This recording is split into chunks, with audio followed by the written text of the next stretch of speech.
My name is Susan Boyle. Okay, Susan, where are you from? I am from Blackburn near Bathgate, West Lothian. It's a big town. It's a sort of collection of,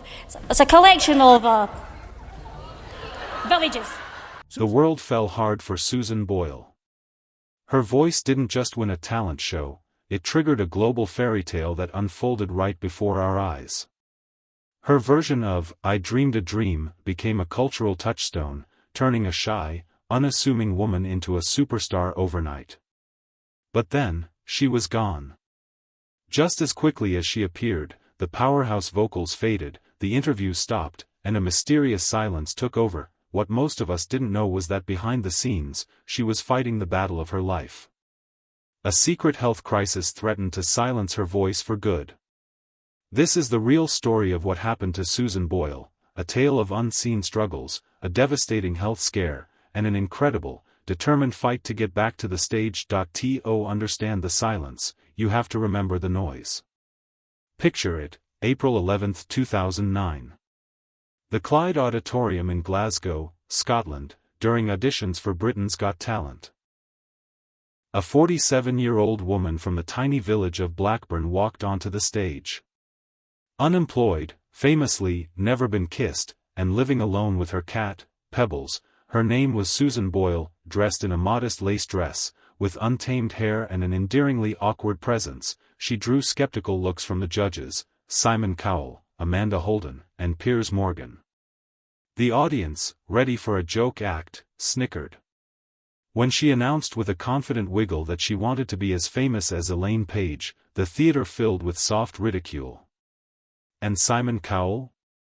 He was rocking his signature, condescending smirk. "Okay," he said, "what's the dream?" "I'm trying to be a professional singer," Susan replied, her Scottish accent thick and genuine. The laughter grew. She seemed completely out of place. In that moment, absolutely no one could have predicted what was about to happen. The first notes of "I Dreamed a Dream" from Les Miserables began.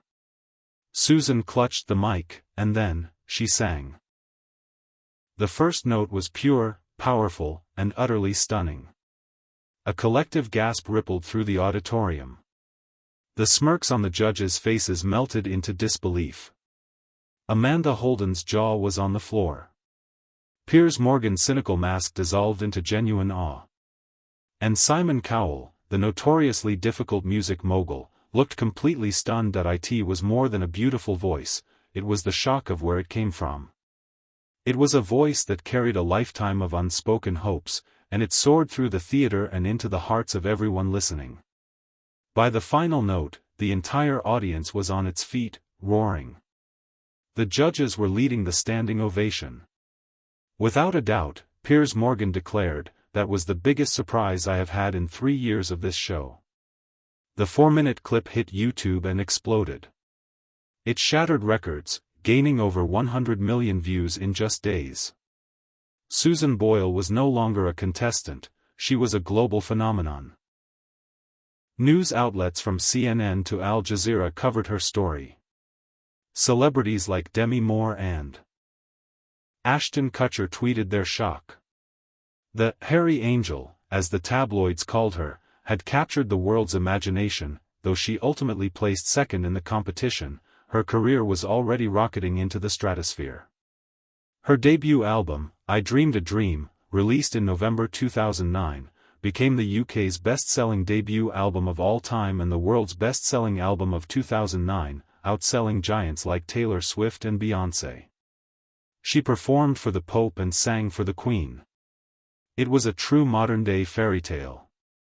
But under the surface, hidden struggles were taking their toll, and the foundations of her new life were more fragile than anyone imagined. While the world saw a fairy tale, Susan's reality was way more complicated. The sudden glare of the spotlight is tough for anyone, but it was especially hard for a woman who had spent nearly 50 years in quiet solitude. The pressure was made even tougher by personal challenges the public was just beginning to understand. Long before Britain's Got Talent, Susan's life was shaped by feeling different. Born in 1961, she was the youngest of 9. A brief lack of oxygen at birth led doctors to believe she had a learning disability. This resulted in the cruel nickname, Susie Simple, at school, where she was bullied by students and teachers alike, leaving deep emotional scars. For over 50 years, she lived with this misdiagnosis. It took until 2012, long after she was famous, for her to get a real answer. Specialists re-evaluated her and gave her a new diagnosis, Asperger's syndrome, a condition on the autism spectrum. She described the news as a moment of huge relief. For the first time, her difficulties with social communication and her anxiety in overwhelming situations finally made sense. It wasn't a disability, it was just a different way of processing the world. This made navigating the chaos of celebrity incredibly difficult. Shortly after the BGT finale, she was admitted to a private clinic in London for exhaustion. The press called it a breakdown, but it was a necessary escape from an impossibly stressful situation. On top of this, Susan was diagnosed with type 2 diabetes in 2012, which required a major lifestyle change to protect her health and her voice. Her newfound wealth, estimated around £40 million, also brought complicated family dynamics, with reports of feuds splashing across the tabloids. Through it all, she famously refused to leave her childhood home in Blackburn. While she did buy the house next door and even purchased a lavish 5-bedroom home, she quickly returned to the familiar comfort of her old council house. Her life became a blend of the extraordinary and the ordinary. One minute she was performing in Las Vegas, the next she was back in her village, taking the bus into town. But the combination of these pressures meant she often needed to step away from the public eye. Her absences weren't a sign of a fading career, but necessary acts of self-preservation. But her biggest challenge was yet to come. It would arrive silently and threaten everything. Then, in April 2022, away from the cameras and applause, the unthinkable happened. Susan Boyle suffered a stroke. She would later refer to it as a major stroke, signaling its severity. The event was terrifying, striking at the very core of her identity. The stroke left one side of her body weak, but even more cruelly, it affected her ability to speak and sing. For a woman whose voice was her gift to the world, this was a devastating blow. The muscle control needed for singing was gone. Doctors weren't sure if she'd ever perform again. The fairy tale that started with a song was now in danger of being silenced forever. Can you even imagine the fear? Her entire life had been building toward this dream, and now it felt like it could be snatched away. The public was mostly unaware of the secret battle she was fighting. To many, her silence just looked like a quiet retreat from fame. In reality, it was the quiet before a storm of sheer determination. Susan began the grueling process of recovery. This was more than just physical therapy, she was retraining her brain and her body to do the one thing that defined her. She took on intensive vocal coaching to restore her speech and, hopefully, her singing voice. It was a painstaking process. She later admitted with raw honesty, "It's been hard, I'm not going to pretend otherwise." She was terrified that her voice, the powerful gift that had mesmerized millions, was gone for good. The world may have been wondering what happened to Susan Boyle, but she was in the fight of her life, summoning a strength no one had ever seen. She was determined that the dream would not end like this. The stage was calling, and she was going to fight her way back to it. For over a year, Susan worked in private, pouring every ounce of her being into recovery. Her goal was simple and deeply personal: to sing on stage again. "For the past year I have worked so hard to get my speech and singing back, with the sole aim of being able to sing on stage again," she later wrote. Then, in June 2023, the moment came. It was the finale of Britain's Got Talent, the very show that had made her a star 14 years earlier. As a surprise guest, she was set to perform "I Dreamed a Dream" with the West End cast of Les Miserables.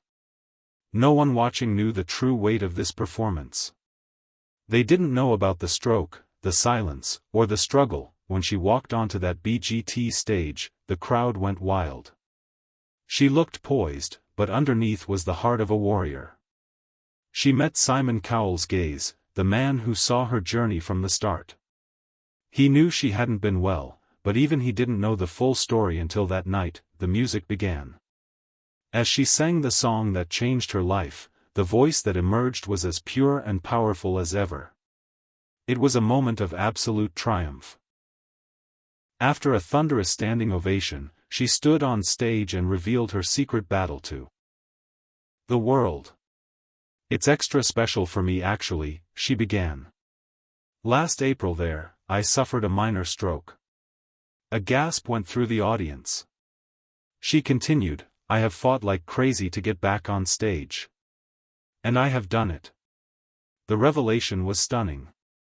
This wasn't just a comeback, it was a miracle of determination. A visibly moved Simon Cowell told her, "Susan, we owe you so much. I knew you weren't well, but if anyone was going to come back, you were going to come back because it wouldn't be the same without you." It was a declaration that her voice would not be silenced. The fairy tale had found its second act, defined not by sudden fame, but by the quiet power of human resilience. Susan Boyle's return to the Britain's Got Talent stage wasn't an ending, it was a brand new start. In the months that followed, she re-emerged as a thriving artist ready for her next chapter, and the comeback didn't stop there. In May 2025, she dropped a photo on Instagram that had fans buzzing. It was a picture of her in a recording studio, with a caption that said it all: "Today was wonderful, emotional, and everything in between. I made my return to the recording studio for the first time in 6 years, something I was told I might never achieve again. But here we are, in my happy place." New music was officially on the way. Her return has been accompanied by a vibrant new look, with stylish blonde hair and photos on social media showing her looking happy and healthy at a barbecue with friends. But her comeback is bigger than new music and a new look. She has a slate of new projects in the works, including a follow-up documentary and a drama based on her life story. She's even playfully suggested that she'd love for Oscar winner Olivia Colman to play her. On top of that, she's making her film debut with a cameo in a movie starring Rupert Everett, scheduled for release later in 2025. Not only will she appear in the film, but she's also contributing a new, original song to its soundtrack. With so much happening, a new tour is also a real possibility. She even joked about her busy schedule, saying with that classic Susan wit, "My feet won't touch the ground." You can't keep an old woman down. Through it all, she remains grounded in her Scottish roots, still living in the same house she grew up in. She's balancing global stardom with a quiet private life, but this time with a new sense of purpose and a deep appreciation for the gift she fought so hard to reclaim. Susan Boyle's story was always about dreaming against the odds. But this latest chapter? It might just be the most inspiring one yet. It's a story about fighting back from a devastating health crisis with the sheer power of the human spirit. When she first stepped on that stage in 2009, she taught the world not to judge a book by its cover. Now, she's teaching us that even when the story takes a terrifying turn, it's never truly over. Susan Boyle didn't just find her voice again, she amplified it. Her journey proves that comebacks have no age limit and that incredible strength is often forged in silence. The shy woman who dreamed a dream is now a living testament to what it means to fight for that dream, no matter what. The next time you hear her sing, listen closely. You'll hear more than a beautiful melody, you'll hear the sound of a battle won. If Susan's incredible story of resilience inspired you, do us a favor and subscribe to our channel for more deep dives into the lives of the figures who have shaped our world. And let us know in the comments, what's the most inspiring part of Susan Boyle's journey to you?